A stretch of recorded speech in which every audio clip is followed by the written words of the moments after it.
हा हिरवा डोंगर एक दिवस मुंबईला उद्ध्वस्त करणारच होता, कारण तो एक प्रकारचा टिकटिकणारा टाइम बॉम्ब बनला होता. पण आज कित्येक वर्ष ज्या कारवाईला खीळ बसत होती त्या एक्झिक्युशनच्या चेनला आता पाथवे मिळाला होता. रेल्वेची जमीन म्हणजे केंद्राची दखल आली, कलेक्टर लँड म्हणजे राज्य सरकार आलं, त्यात इन्व्हॉल्व्ह झालं.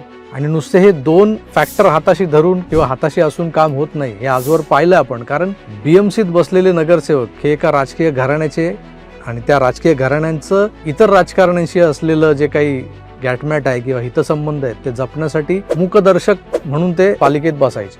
त्या 25 वर्ष मुंबईला लुटणाऱ्या गोल्डन गँगला बँड्राच्या बंगल्याला जेव्हा महानगरपालिकेतून बाहेर हाकललं गेलं तेव्हा बीएमसी प्रशासनाचा तिसरा कोणही या कारवाईत जोडला गेला आणि मग ट्रिपल इंजिननं या सोकॉल्ड गरीब नगर नावाच्या मिनी पाकिस्तान मिनी बांगलादेशाला उद्ध्वस्त केलं.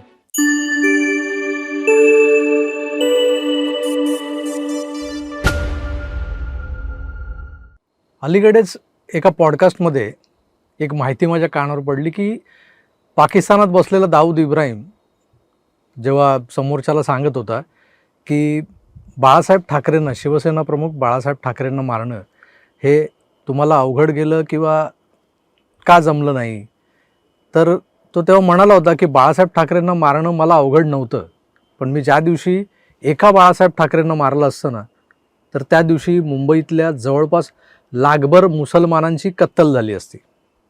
एवढी दहशत होती हिंदू हृदय सम्राट शिवसेना प्रमुख बाळासाहेब ठाकरेंची. हा एक वेगळा मुद्दा आहे. दुसरा मुद्दा असा आहे की आता सातत्यानं ट्रिपल इंजिन सरकारच्या चर्चा सगळीकडे होताना दिसतात. हे ट्रिपल इंजिन सरकार म्हणजे काय, तर केंद्रातही एकाच पक्षाचं सरकार, राज्यातही त्याच पक्षाचं सरकार आणि मग राज्यात ज्या शहर पातळीवरच्या प्रशासकीय संस्था आहेत, महानगरपालिका वगैरे, तिथंही जर त्याच पक्षाची सत्ता असेल तर असं हे ट्रिपल इंजिन काय काम करू शकतं याबद्दल अनेक चर्वित चर्वणं होत आलेली आहेत, चर्चा झडलेल्या आहेत. ट्रिपल इंजिन सरकार नेमकं कसं काम करतं आणि ट्रिपल इंजिन सरकार असल्यानं काय फायदा होतो याचं एक उत्तम उदाहरण या काल घडलेल्या एका घटनेतून आपल्याला पाहायला मिळालेलं आहे. या सगळ्या गोष्टींना म्हणजे आधी सांगितलेला बाळासाहेबांचा किस्सा, दाऊद इब्राहिम आणि हे ट्रिपल इंजिन सरकार याचं सगळं जे काही सारांश दडलेलं जे काही विवेचन आहे ते मी आता तुमच्या पुढे सादर करतोय. काल दिवसभर मुंबईत एकाच कारवाईची चर्चा होती. तर वांद्रे पूर्वेला रेल्वे स्टेशन लगत असणाऱ्या गरीब नगर नावाच्या विशालकाय अनधिकृत झोपडपट्टीवर इतिहासातली बहुधा 40-45वी तोडक कारवाई झाली. अशा अनधिकृत झोपडपट्ट्या तोडण्याच्या कारवाया तर मुंबईत होतच असतात. मग या कारवाईवर स्पेशली व्हिडिओ बनवण्याचं कारण काय? मित्रो, बँड्रा का बंगला अर्थात मातोश्री, ठाकरेंची मातोश्री, ही या वांद्रे पूर्व भागात येते. या गरीबनगर वसाहतीपासून केवळ अर्धा किलोमीटरवर मातोश्री आहे. ही तीच झोपडपट्टी आहे जिथं 1992-93च्या दंगलीत अनेक हिंदूंना कापून गटारात टाकणारे ते चादरमोत कांडे राहतात. मुळात एका मुस्लिम नटीच्या हिंदू पतीनं आपल्या दिवंगत पत्नीच्या स्मरणार्थ लांड्यांचे लाड पुरवण्याचं पवित्र कार्य आरंभलं आणि मग ही वस्ती लाडाकोडात वाढू लागली जी काल तुटली. आता हे काय मी बोललोय, सरळच बोलायचं तर हा जो इलाका आहे त्याचे खासदार सुनील दत्त, जे स्वतः पाकिस्तानमधून विस्थापित झालेल्या हिंदू कुटुंबातले, झेलमच्या खोऱ्यात एका गावातलं हे जमीनदार दत्त कुटुंब, यांना हुसैनी ब्राह्मण असंही म्हणायचे. पण नर्गिससारख्या मुसलमान सिनेनटीच्या प्रेमात पडून तिच्याशी लग्न झालं यांचं आणि आपल्या फिल्मी करिअरला उतरती कळा लागली आहे हे पाहून ते नंतर राजकारणात शिरले. त्यांच्यावर इंदिरा गांधींचा प्रभाव होता असं अनेक जण सांगतात, पण माझ्या माहितीनुसार यांचं राजीव गांधींशी खूपच जवळचं नातं होतं. सुनील दत्त जेव्हा पहिल्यांदा या बँड्रा ईस्टचे म्हणजे उत्तर पश्चिम मुंबई लोकसभा मतदारसंघाचे खासदार झाले, म्हणजे बघा 1984 साली ऑक्टोबर-नोव्हेंबरमध्ये इंदिराजींच्या निर्घृण हत्येनंतर ज्या निवडणुका झाल्या त्यावेळेस राजीव गांधींनी आपल्या काही खास लोकांना संसदेत येण्याची संधी दिली, ज्यात हे सुनील दत्त होते. सुनील दत्त यांनी आपल्या दिवंगत पत्नीच्या स्मृत्यर्थ अनेक चॅरिटेबल ट्रस्ट बनवल्या, पण या सगळ्या ट्रस्ट काम करायच्या त्या मुस्लिम वस्त्यांमध्ये. यातल्याच काही वस्त्या पुढे अधिकृत कशा होतील हे खासदार म्हणून सुनील दत्त यांनी कटाक्षाने पाहिलं. 1984ला इंदिराजींच्या हत्येनंतर काँग्रेसच्या बाजूने सहानुभूती होती, समर्थनाचं वादळ उभं होतं, त्यात भले भले जायंट कोसळले, पण काँग्रेसने उभा केलेला दगडही निवडून आला होता त्या काळी. आता या दगडांना पुढच्या टर्मसाठी आपली पाळंमुळं घट्ट रोवायची होती. सध्याच्या नकाशात जो दिसतो तो उत्तर पश्चिम मुंबई हा तसा संमिश्र जाती धर्माच्या लोकांचा मतदारसंघ. दिंडोशी, गोरेगाव, जोगेश्वरी, पूर्वपासून वर्सोवा, अंधेरी, अंधेरीतलं पूर्व पश्चिम असं सगळंच ते वांद्र्यापर्यंत पसरलेला हा मतदारसंघ. पण 1984ला वांद्रे, कुर्ला आणि माहीम हा जो काही भाग होता त्या भागातल्या मुसलमान वस्त्यांचा भरणा असलेला हा उत्तर पश्चिम लोकसभा मतदारसंघ होता बहुधा. मला नीटचं आठवत नाही, पण तेव्हाचं डिलिमिटेशन जे झालं होतं ते वेगळं होतं. आणि सुनील दत्त जिंकले त्याच्या आधी हा मतदारसंघ राम जेठमलानींच्या ताब्यात होता, हेही लक्षात घेतलं पाहिजे. ते 1977ला भारतीय लोक दलाच्या तिकिटावर तर 1980ला जनता पार्टीच्या तिकिटावर जिंकून आले होते. पण 1984ला ते भाजपमध्ये गेले. इथला वोट शेअर हा कट्टरतावाद्यांपेक्षा समाजवादी विचारांचा जास्त होता. त्यामुळे सुनील दत्त भलेही 1984ला इंदिरा गांधींच्या मृत्यूच्या सहानुभूतीच्या लाटेत जिंकले, पण पुढे त्यांनी 1989, 91, नंतर 99 आणि 2004 अशा 5 टर्म गाजवल्या. त्याची कारणं त्यांनी इथं आपली एक वोट बँक तयार केली होती, यात दडलेली आहेत. मुसलमानांची हिरवी वोट बँक. त्यासाठी अगदी उत्तर प्रदेश, गाझियाबाद, फैजाबाद म्हणजे ते सगळं तिकडचा जो इलाका आहे तिथून आलेले मुसलमान असतील, अगदी बांगलादेशातून आलेले, पाकिस्तानातून आलेले, जे भारतात हेरगिरी करायला आलेले, काही अंडरवर्ल्डचे पंटर्स, ते ड्रग्सपासून सोन्याची तस्करी करणारे स्मगलर्स यांच्यासाठी एक सोयीचं सुरक्षित स्थळ म्हणजे ही गरीबनगर नावाची वस्ती होती. सध्या तिथं बांगलादेशातून आलेले गारमेंटच्या कामातले कुशल कर्मचारी जास्त सापडतात. त्या गरीबनगरमध्ये काय मिळत नाही, काय बनत नाही, आणि तिथं कोण नव्हतं हे विचारा. मदरशात शिकवणारा मुल्ला मौलवी ते जाकीर नाईकचा कट्टरतावादी जिहादी हे सगळेच त्या वस्तीत राहत होते. ही वस्ती उभी राहायला सुरुवात झाली ती 1985 नंतर. अर्थात सुनील दत्त यांनाच सारे दोषी समजत असतील तर ते कुठेतरी चुकतायत. त्यावेळेस मुंबई महानगरपालिकेत पहिल्यांदा निवडून आलेली ठाकरेंची शिवसेना फॉर्मात होती.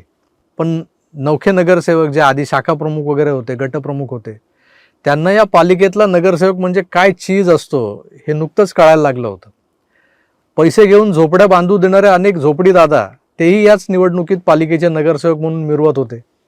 असे काही गुंडही त्या 85च्या निवडणुकीत निवडून आले होते महापालिकेत. ज्या जागेवर ही वस्ती उभी होती ती जागा रेल्वे आणि कलेक्टरची, म्हणजे सरकारी जमीन. सरकारची जमीन म्हणजे बकरीचा पार्श्वभागच जणू. शेपटी असते, त्या तोकड्या शेपटीनं काय त्यावर बसणाऱ्या माशा हाकलता येत नाही ना, त्या शेपटीने झाकला जात तो भाग. मग दिसली उघडी की मार. या न्यायानं ही जागा हळूहळू हिरव्या उंदरांनी पकडून टाकली. रेल्वेनं प्रयत्न जरी केले तरी त्यांना हुसकावणं, या घुसखोरांना हुसकावणं केंद्रातल्या काँग्रेसच्या सत्तेमुळे कठीण झालं होतं. राज्यातही तेव्हा काँग्रेसचं सरकार होतं, डबल इंजिन सरकार. आता हे जे डबल इंजिन सरकार होतं त्याला जोड मिळाली तोडपाणीबाज नगरसेवकांची. नळ, पाणी, वीज कनेक्शन हे सारं काही मिळालं ते महानगरपालिकेतल्या लालची मराठी नगरसेवकांच्या कृपेनं आणि BMCच्या लाचखोर अधिकाऱ्यांच्या मदतीनं. जागा तर काँग्रेसच्या सरकारच्या कृपेनं मिळालेलीच होती. ही वस्ती वाढता वाढता वाढे इतकी वाढली की रेल्वेचा पूल गिळला यांनी. रेल्वेचा जो शेवटचा ट्रॅक होता यांच्यामुळे काही कामाचा उरला नव्हता, कारण त्या ट्रॅकवर हे लोक सकाळी कधी हगायला बसायचे तर कधी दारू प्यायला रात्री बसायचे, पत्ते खेळायला दुपारचे बसायचे. यांची पत्र्यांची, लाकडी फळ्यांची ही जी काही घरं होती ती नंतर हळूहळू पक्की होत गेली, कॉन्क्रीटची झाली. आता आडवं पसरायला जागा नाही उरली म्हटल्यावर उभ्या वाढल्या यांच्या या वस्त्या. ही घरं बहुमजली बनत गेली. 4-4, 5-5 मजली झोपड्या इथं उभा राहिलेल्या आपण पाहिलेल्या आहेत. धोका म्हणाल तर सामान्य मुंबईकर इथून जाता येताना जीव मुठीत धरूनच जात होता. वस्तीत अनेक नको नको ते कारखाने होते, तिथेच हे लोक राहायचे, तिथेच हे जेवण करायचे, तिथेच हे झोपायचे. आजवर इथे अनेक भयानक आगी लागलेल्या आहेत आणि त्या तुम्ही वाचल्या, पाहिल्या, समजूनही घेतल्या असतील. पण एरवी अशा गोष्टी घडल्या की मोटो ॲक्शन घेणाऱ्या सन्माननीय कोर्टानं यावर दखल घेत या वस्तीचं वास्तव कधीही जाणून घेतलं नाही. हा हिरवा डोंगर एक दिवस मुंबईला उद्ध्वस्त करणारच होता, कारण तो एक प्रकारचा टिकटिकणारा टाईम बॉम्ब बनला होता. पण आज कित्येक वर्ष ज्या कारवाईला खीळ बसत होती त्या एक्झिक्युशनच्या चेनला आता पाथवे मिळाला होता. रेल्वेची जमीन म्हणजे केंद्राची दखल आली, कलेक्टर लँड म्हणजे राज्य सरकार आलं, त्यात इन्व्हॉल्व्ह झालं. आणि नुसते हे 2 फॅक्टर हाताशी धरून किंवा हाताशी असून काम होत नाही, हे आजवर पाहिलं आपण. कारण BMCत बसलेले नगरसेवक हे एका राजकीय घराण्याचे आणि त्या राजकीय घराण्यांचं इतर राजकारण्यांशी असलेलं जे काही गॅटमॅट आहे किंवा हितसंबंध आहेत ते जपण्यासाठी मूकदर्शक म्हणून ते पालिकेत बसायचे. त्या 25 वर्ष मुंबईला लुटणाऱ्या गोल्डन गँगला, बँड्राच्या बंगल्याला जेव्हा महानगरपालिकेतून बाहेर हाकललं गेलं तेव्हा BMC प्रशासनाचा तिसरा कोणही या कारवाईत जोडला गेला आणि मग ट्रिपल इंजिननं या सोकॉल्ड गरीब नगर नावाच्या मिनी पाकिस्तान, मिनी बांगलादेशाला उद्ध्वस्त केलं.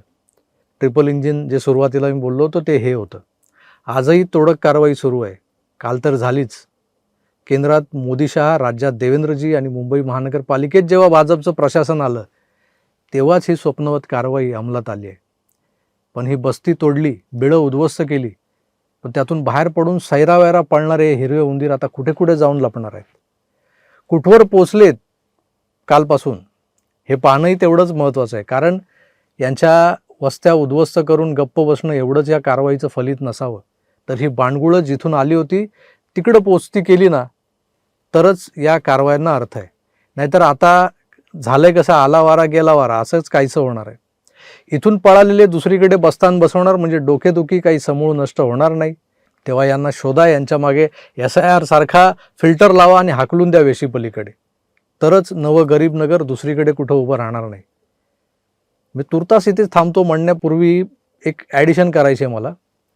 कालपासून या गरीब नगरचा इतिहास काही चवन्नी छाप IT सेलवाले सांगताना त्यात शिवसेना प्रमुख वंदनीय बाळासाहेबांचं नाव जोडतात. BMC 1985 नंतर शिवसेनेकडे आली तरी सुनील दत्तला वरूनच ताकद मिळत होती, हे लक्षात घ्या. वरून म्हणजे कुठून ते तुमच्या लक्षात आलं असेल. केंद्र आणि राज्य असं डबल इंजिन सुनील दत्तच्या पाठीशी उभं होतं आणि ते त्याच्या पथ्यावर पडलं होतं. दुसरं काय तर सुनील दत्तशी बाळासाहेबांचे संबंध चांगले होते. बाळासाहेबांचे तर अख्ख्या इंडस्ट्रीशी संबंध चांगले होते. बाळासाहेबांनी संजय दत्तला बॉम्बस्फोट खटल्यात जामीन मिळण्यास हरकत घेतली नाही म्हणून त्या उपकाराची परतफेड करत सुनील दत्त पुढच्या म्हणजे 96च्या लोकसभेला उभे राहिले नाहीत, असा एक प्रवाद आहे. 98ला देखील उभे राहिले नाहीत, हे मुद्दाम बोललं जातं. मग हे दोन जे काही टर्म्स होत्या त्या सोडल्या, तर मग 99ला का परत उभे राहिले? 2004ला का परत लढवली लोकसभा सुनील दत्तनी? उपकारांची परतफेड म्हणजे उपकारांची व्हॅलिडिटी संपली का? फक्त या 2 टर्मसाठी हा सौदा केला होता का बाळासाहेबांनी? स्वतःला शहाणे समजणाऱ्यांनो जरा सुनील दत्तचं आत्मचरित्र वाचा, त्यात उल्लेख आहे. या 2 टर्म ते का राजकारणातून लांब होते याची कारणं भलतीच होती. त्यावर समजून उमजून नंतर बोला. जो वाघ हायवेच्या पलीकडे त्या मातोश्री बंगल्यात राहत होता ना, त्याच्या दहशतीने हे गरीब नगरवाले लांडे वचकून होते. नाहीतर शेजारच्या खेरनगरमधल्या त्या गव्हर्नमेंट कॉलनीमधल्या शासकीय वसाहतींमध्ये राहणाऱ्या मराठी माणसाला इथं डोकं वर काढता आलं नसतं, वांद्रे पूर्वला उतरून आपल्या घरी जाता आलं नसतं. या भागात एकदा चक्कर मारा. तुम्ही मुंबईत राहत नाहीत मला माहिती आहे, कुठेतरी दुसरीकडे बसलायत आणि तिथून तुम्ही मुंबईचा इतिहास सांगताय आम्हाला. हा इतिहास समजून घ्या आणि मग कीबोर्ड बडवा खुशाल. चला, मी हे जे काय बोललो ते कोणाला खुपलं असेल तर थेट फोन करून विचारा मला. कुठे निरोप देऊ नका. पुन्हा भेटूच, तोवर आपली काळजी घ्या आणि पाहत राहा आपलं आवडतं YouTube चॅनल आकार DG9. धन्यवाद. नमस्कार.